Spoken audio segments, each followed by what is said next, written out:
आज हम संपूर्ण ब्रह्मांड की निष्कर्ष रूप में सबसे खूबसूरत महिला अप्सरा उर्वशी की आकर्षक कहानी का निरीक्षण करेंगे। दिलचस्प बात यह है कि वो सबसे प्रमुख अप्सरा है और इसका उल्लेख हिंदू धर्म ग्रंथों, रामायण और महाभारत के महाकाव्यों के साथ साथ पुराणों में भी किया गया है।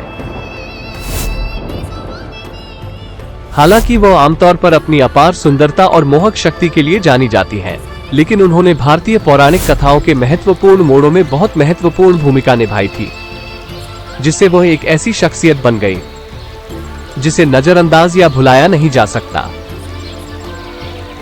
अप्सराओं के कुछ अन्य नाम, लोकप्रिय पौराणिक पात्रों के साथ उनके संबंध और उनके कार्य के बारे में जानने के लिए इस वीडियो के अंत तक बने रहें, जिन पर आपको विश्वास नहीं होगा कि वास्तव में भारतीय पौराणिक कथाओं को आकार दिया गया है जैसा कि हम आज जानते हैं।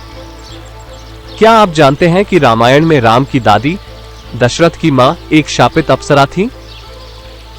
मुझे यकीन है आप नहीं जानते। आइए जानते हैं उर्वशी की कहानी।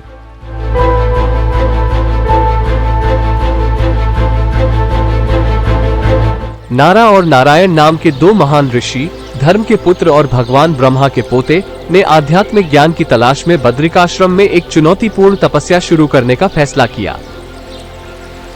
जैसे ही उन्होंने 1000 वर्षों तक ध्यान किया, उनकी भक्ति और दृढ़ संकल्प ने देवताओं के राजा इंद्र के दिल में बेचैनी पैदा करना शुरू कर दिया। इंद्र हमेशा अपना सिंहासन खोने के डर से उनकी तपस्या को बाधित करने के तरीके खोजते रहे।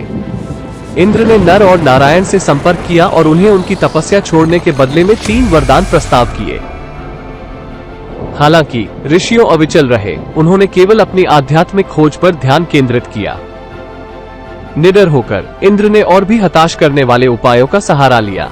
उसने उनके संकल्प को तोड़ने की उम्मीद में जंगली जानवरों, मूसलाधार बारिश और धधकती आग को छोड़ दिया। फिर भी नारा और नारायण उसके प्रयासों से अप्रभावित होकर स्थिर रहे। अपने दिव्य निवास पर लौटकर इंद्र ने एक और योजना तैयार की। उन्होंने प्रेम के देवता कामदेव, उनके पत्नी रति और वसंत के देवता की मदद ली। उनका कार्य नर और नारायण को उनकी तपस्या से विचलित करना था। वसंत ने आसपास के वातावरण को एक जीवंत झरने में बदल दिया, जबकि अप्सराओं ने अपने मधुर गीतों से हवा को मंत्रमुग्ध कर दिया। नारा और नारायण ने इंद्र की साजिश को समझ लिया और उसे सबक सिखाने का फैसला किया। दोनों ऋषियों ने अपनी जांघों पर थपथपाया और उन्होंने अब तक देखी गई सबसे उत्कृष्ट और आकर्षित महिला उर्वशी को सामने लाया। क्योंकि वह नारायण के श्रू जांघ से उत्पन्न हुई थी, इसलिए वह महिला जो तीनों लोकों में सबसे सुंदर थी, उसे उर्वशी नाम मिला। उसकी सुंदरता ने अप्सराओं को भी मात दे दी और उन्हें आश्चर्यचकित कर दिया।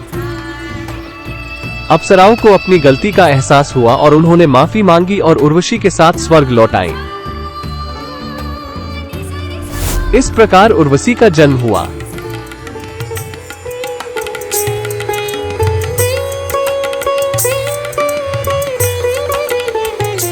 जैसा कि वादा किया गया था, आइए अन्य महत्वपूर्ण अप्सराओं के बारे में जानें जिन्होंने भारतीय पौराणिक कथाओं को आकार दिया जैसा कि हम आज जानते हैं।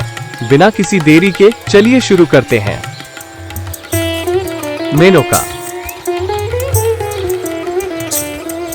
क्या आप जानते हैं, मेनका राजा भरत की दादी थी, जहां से भारत का नाम भारत पड़ा। मेनका और ऋषि विश्वामित्र ने शकुंतला नाम की एक बेटी को जन्म दिया, जिसका विवाह राजा दुष्यंत से हुआ था। उन्होंने भरत नामक एक बच्चे को जन्म दिया, जिसने हिंदू परंपरा के अनुसार देश को अपना नाम दिया।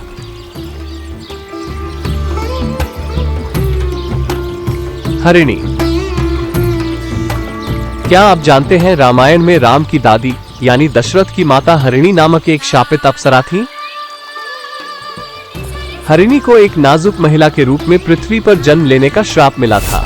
उनका नाम इंदुमती रखा गया, जिन्होंने बाद में राजा अज से शादी की और अयोध्या के राजा दशरथ को जन्म दिया।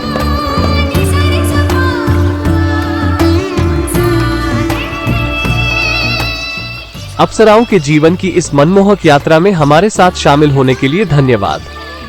अगर आपको यह वीडियो मनमोहक लगा तो लाइक, शेयर और नोटिफिकेशन के लिए सब्सक्राइब करना ना भूलें। आप हमारे चैनल इंडियन सीक्रेट्स पर किस तरह के वीडियो देखना चाहेंगे, ये कमेंट करना ना भूलें। अगली बार तक प्राचीन महाकाव्यों की गूंज आपकी यात्रा में आपका मार्गदर्शन करेगी। नमस्ते।